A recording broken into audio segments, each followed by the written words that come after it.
I am 17 female, have a child Aaliyah, she is 6 years old, with my ex Jacob, he is 33 years old. He has a new girlfriend Regina, she is 27 years old. We just finalized a court order he requested after meeting her and currently have complete 50/50 custody. Regina has always been a little too involved and believes that since she trains parents to parent, she knows everything. Every time I ask Jacob for help with Aaliyah, he comes with suggestions from Regina instead of workshopping things between the two of us. She has been overstepping for years. Jacob and I are pretty much parallel parenting now and do everything separate, including birthdays and even parent-teacher conferences. He brings Regina with him to his meetings.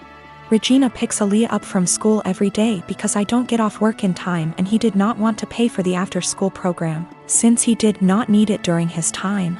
So of course he jumps at the opportunity to involve Regina. Well, I currently am trying to find a car because I lost mine, so she ends up bringing Aaliyah to my home instead of our meeting point. When she showed up with my daughter, she was being really quiet and looked sad. When I asked her what was wrong, she wouldn't tell me, so I confronted Regina at her car, who said she took away Aaliyah's tablet and TV time because she refused to do her homework and kept her home from cheerleading practice until it was done, so she missed it. Aaliyah loves cheer, and this was just cruel to me. It's something she and Regina connect over, and she got her all into this sport just to use it as a tool to control her? To rip away when she feels like it? She's 6 years old, and that was not her place. I have told her before she was not allowed to discipline, but she said, if she is going to have Regina in her care, she will have to discipline her, and since she does not yell or hit, she doesn't understand the problem. I told her she is not a mom and should not be acting like one. She said this is why Aaliyah has behavior issues in my care and left. I called Jacob and demanded that Aaliyah is put in the after-school program, and he refused, saying I was being ridiculous. But the parenting plan says no cruel punishments and that only the parents should lead most discipline. If he's doing what she says all the time, how is he leading? Now she is refusing to bring her to my home, and I have to Uber to the meeting point, which is costing me loads of money.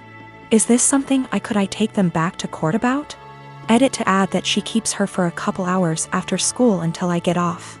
That's how she had enough time to discipline her. Yes, there is a clause about meeting partners. She's been around a few years, that's not the issue. She's just too involved in parenting and has been for a while. I feel like there are certain boundaries that should be in place and certain things only parents should handle, like discipline and PT conferences, etc. She claims she kept trying to get her to do her work, but she just refused, saying she wanted to play on her tablet instead. She should have called me or her dad when this happened. Cheerleading was Regina's idea. She was a cheerleader and pushed for Aaliyah to join. Aaliyah fell in love with it, and now I feel that Regina is using that to control Aaliyah. Do what I say or no cheer. She's 6. If she kept refusing to do her homework, she should have called me to discuss a consequence. If she's alone with Aaliyah during either parent's time, she needs to discuss with both parents what the course of action should be for discipline. She is not a teacher. She is not a professional we are paying for, therefore guidelines need to be followed.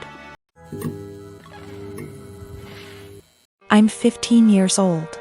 I have a stepsister who is a couple years older than me, and she is really seriously disabled. I'm not sure what's wrong with her because no one ever wants to discuss it with me, but she's nonverbal, breaks her bones a lot, and has severe epilepsy and will have many fitting episodes. She also doesn't understand stuff. That's probably the easiest way to put it. She's just a human body with nothing inside. She's my stepmom's daughter. My stepmom married my dad 3 years ago, and they dated only for a year before that. I don't know my stepmom very well, and I don't really get on with her. We are respectful to each other, but I'm basically living with strangers because she's so busy with her daughter and my dad.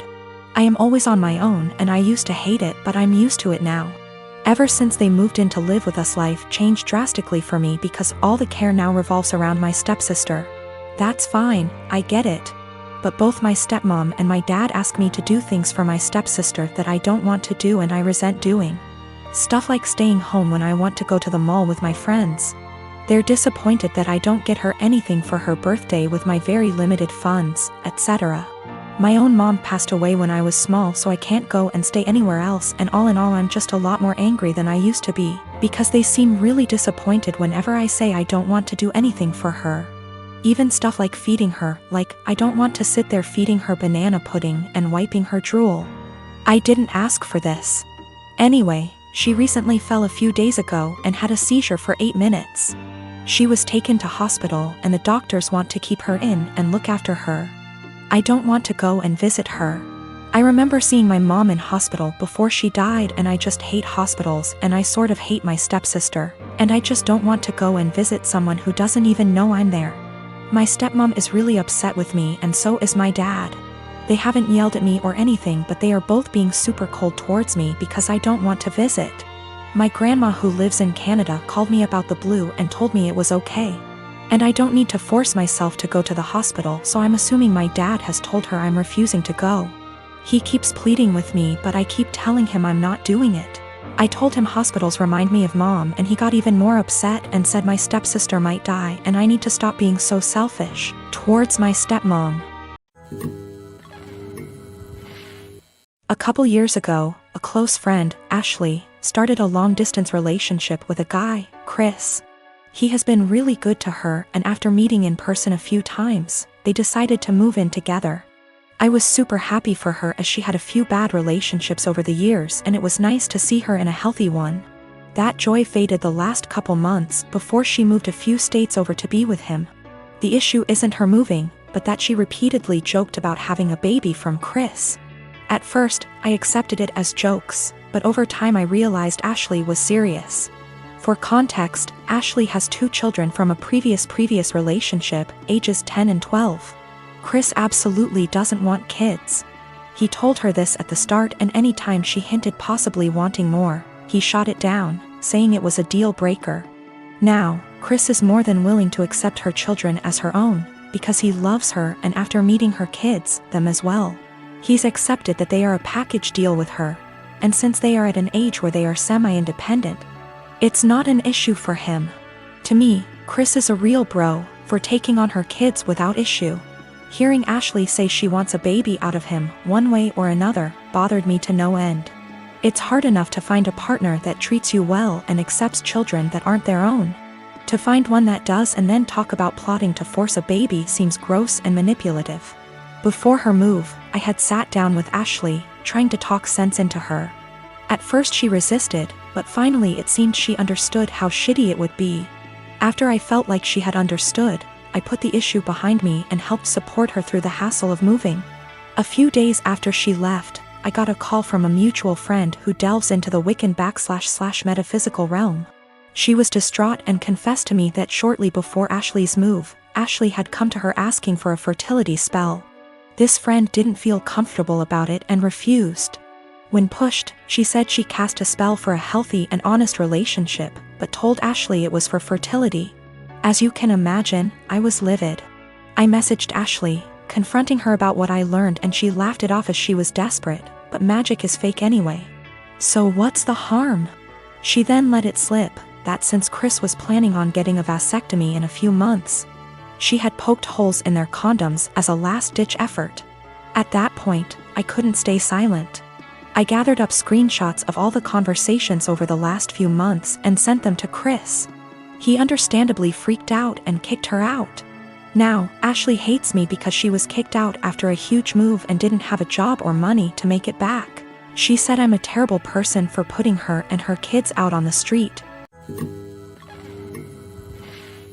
Me and my daughter, Anya, are from India. Our native language is Hindi. She's 11 years old now. Her father died when she was 5 and I immigrated to States because everyone was trying to get me remarried to a 60-year-old sleazebag. Because, oh no, however will a woman live or raise a child alone? I started dating my now husband when Anya was 6. He had a 5-year-old son, Ben, 50% custody. Me, Anya, Ben, husband and Ben's mom get along really well. The kids were very well adjusted and they were genuinely happy when we got married. Whenever tensions arose, we dealt with them patiently. Let's just say after walking through the minefield of Indian family / drama, diffusing these toy bombs were very easy. Anya has a habit of talking in Hindi when she gets really excited. Sometimes, while talking to me, she starts talking in Hindi without even realizing it. This wasn't a problem.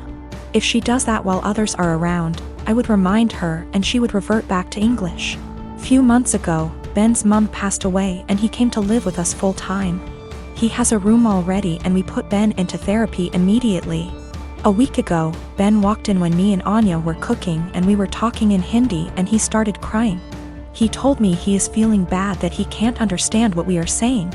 I hugged him and consoled him and assured him that we didn't do it to exclude him purposefully. And then Anya started crying and apologized. The whole thing was just heartbreaking. Since then, Anya has been making conscious efforts to talk only in English and I can tell that it puts Ben at ease.